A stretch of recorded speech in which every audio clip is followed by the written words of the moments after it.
Now, the name of Roy Harper may not be that familiar to you. It is to me. I saw him play in 1974. I did. You didn't tell me that. You know, he's been sat next to me for all this time.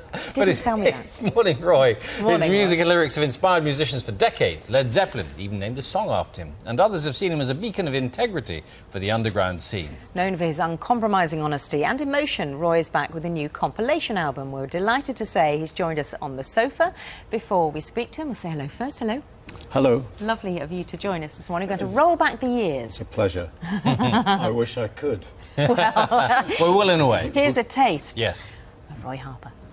Just for a moment I wished my life to see our friends all around us. And I turned to her, but I held my breath in the far Norwegian mountains.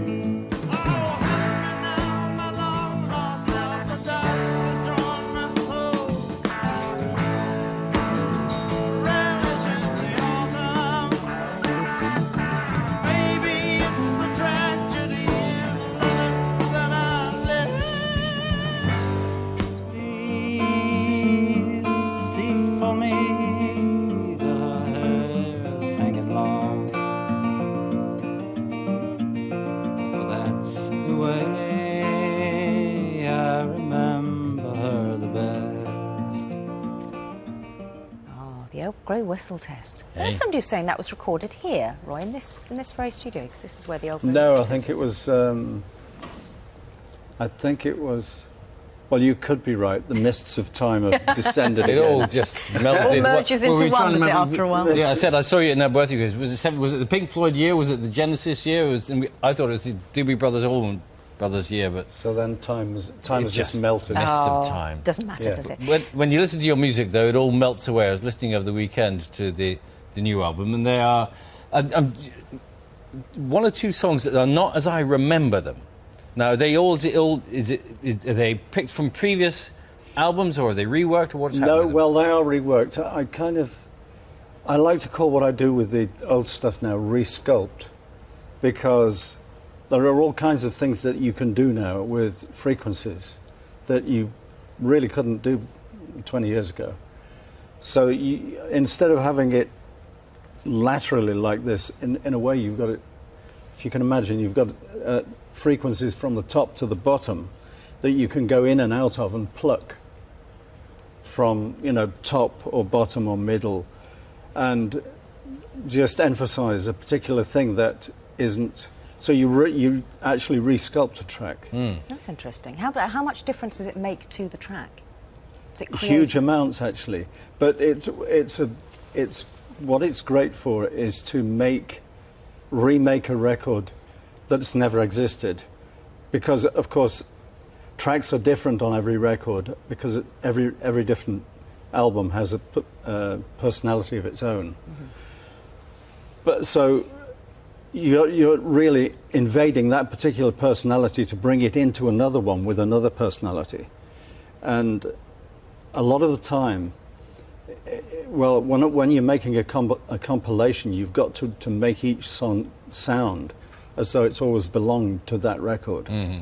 And this is re-sculpting them like that is a really good way of doing it. All sit together. Listening to you over the weekend, I was just sort of transported back to the early 70s, particularly, where it just seemed life was freer, easier, the sun and sort of lighter generally. Well, it was. Well, it was, wasn't it? It was, yes, but there are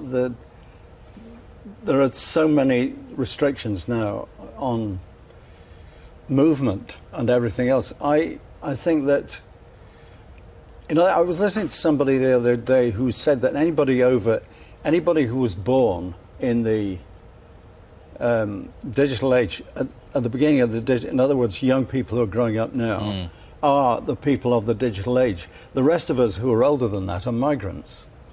Migrants? We're all migrants, okay, because we're not moved from one to the other. We don't do this and think like that. We're sort of we're as we were. We have to migrate into it. Yes, it's linear thinking, isn't it? You have to move from one thing to the other, whereas they can do it. Whereas they all do it naturally. Yes, indeed. But it is actually a story of humanity's continually and continuously a story of migration. But if, you have a huge body of work, and you influence, as we mentioned, bands like Led Zeppelin and many other musicians. Do you think, though, if you were starting out today, that you'd get a record deal? I don't know that I'd be working in records. I think if I'd have been a young man, say, 10 years ago or 15 years ago, I'd have aimed to have become a sports. I'd have found out if I was any use at all sports-wise. Really? Because Well, you wouldn't have gone into music at all. that's where civilization's gone. That's where our Western civilization is gone into leisure, totally into a lot more different types of leisure than just music. I mean, we come from the dancette generation, and the dancette generation needed people, needed a host of people who expressed that music in a very broad way. But you know, the dancette generation has died and been taken over by a series of different leisure activities. Yeah. All of which have marginalised music, or helped to partially marginalise music, so that music doesn't mean the same as it used to at all. Although with the internet, do you not think that's expanded music? So even if you don't get a record deal, musicians can put themselves out there. Well, and get a following. yeah, you're absolutely right, but it's expanded it to that minority still. Now, there is a chance that the minority might grow because of the internet, but it's still a minority when you compare it with the 70s dancette